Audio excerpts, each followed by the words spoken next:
millions of Americans who have been the losers of neoliberal globalization for decades. They are very unhappy. And the political leaders in the United States, desperate not to be blamed for all of this, have needed to come up with scapegoats. They have needed to come up with an explanation for the mass of people that blames somebody other than the corporations and the political apparatus that they own in this country. So they've come up with two major scapegoats. One of them is immigration. They have gotten Americans to believe that the immigrants, particularly those that come from the South, come up through Mexico into the United States, that they are the cause of the problems of the American working class. They have spent enormous amounts of time and energy and lots of money trying to make that case. And they've had to spend money and time because the case is ridiculous and silly.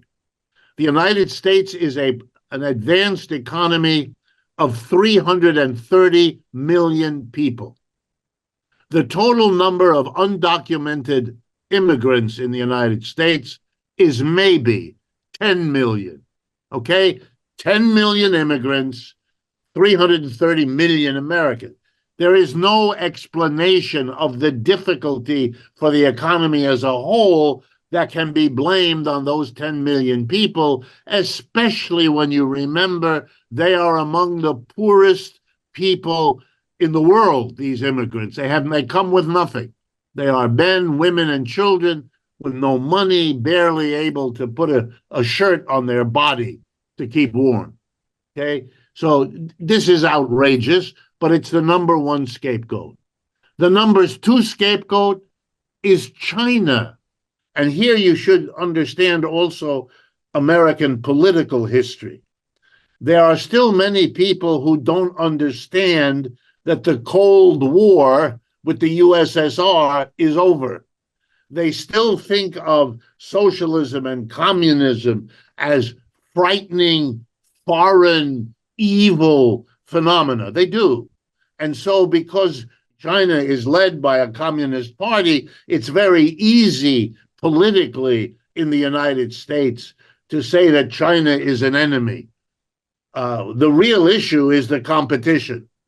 Americans are now dealing with the fact that the Chinese produce the highest quality electric vehicle at the lowest price.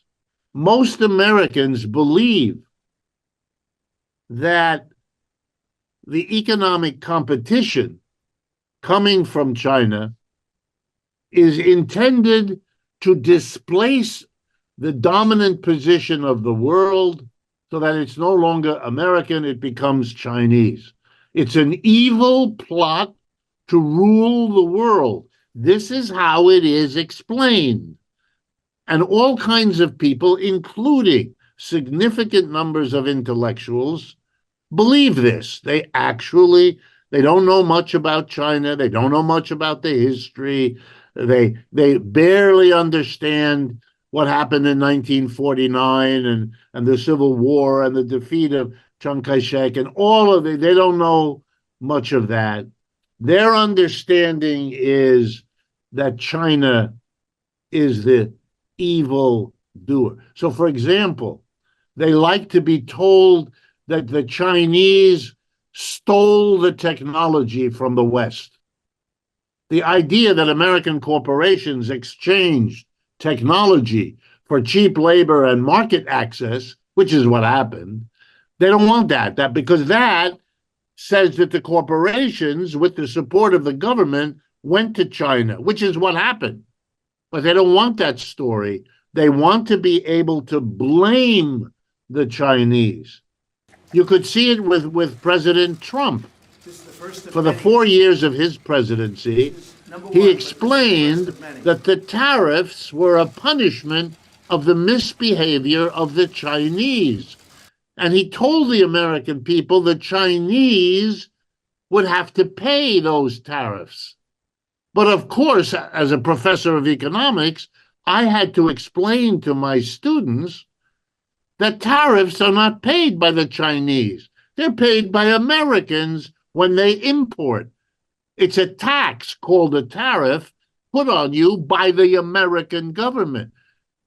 My students looked at me. They understood what I was telling them, but they had a really hard time because their president was telling them that the evil, bad Chinese are being punished because this story is very important so that the anger built up by 40 years of neoliberal globalization is focused on the Chinese and on immigrants.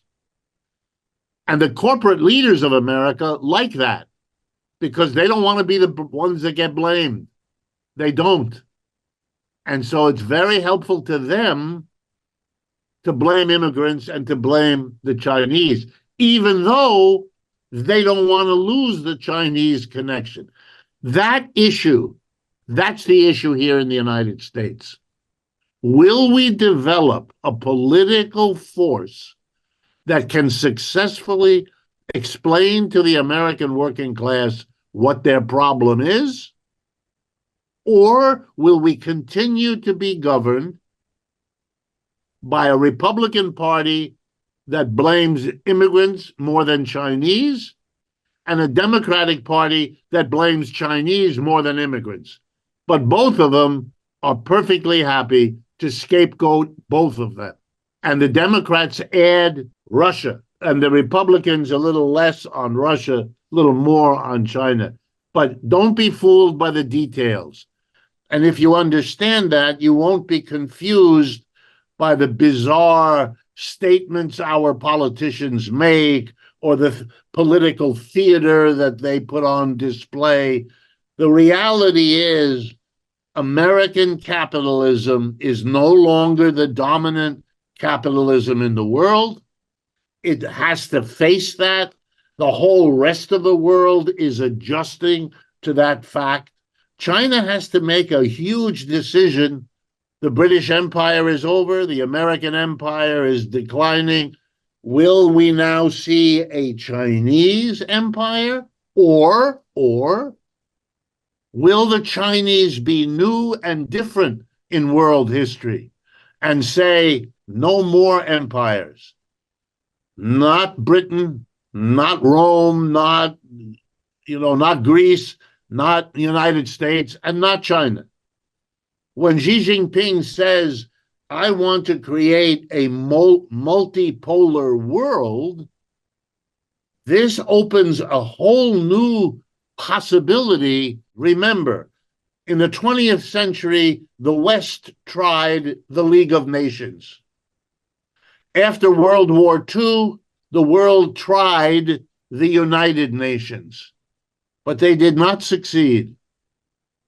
The question is, might the Chinese lead the world into a genuinely multipolar world? I personally, I hope so. 姐妹们总烦恼脸上细纹、干燥与暗沉，现在起跟我一起放心交给 KS Royal Face 皇家颜值逆时奇迹系列。KS Royal Face 皇家颜值逆时奇迹系列，它添加5种 EGF， 专门防止肌肤老化，强化皮肤修复，增加肌肤弹性水嫩，轻松抚平皱纹，换回青春自信。